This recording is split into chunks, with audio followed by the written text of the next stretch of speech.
I really just like to know where my food comes from. I'm a pretty excitable shopper. You know, if I see something, I want to buy it, and I buy a lot of it. So just through walking through the green markets and getting those connections with the farmers themselves, it's really sort of changed my approach on the way that I cook and the way that I think about food.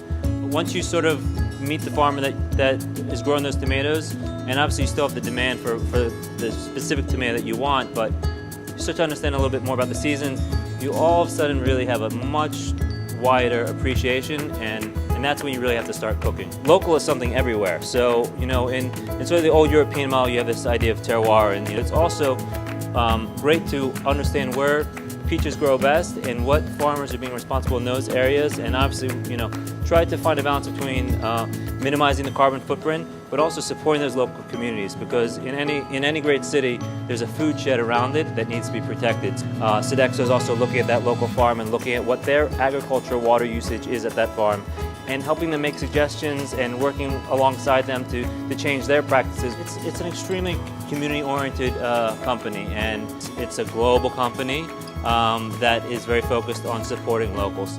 You only get that in an organization of this size. You know, you get the great food, but you also get all the other sustainability issues that are as important threaded throughout. So it's really, you know, sort of taking that journey and taking it all the way past the horizon. Something that I love about my job as much as I do, I love the stories. I love understanding how things grow and why we've used them traditionally and which cultures use them traditionally. I mean, as you travel around the world, there's lots of things to sort of tell that story between food and culture.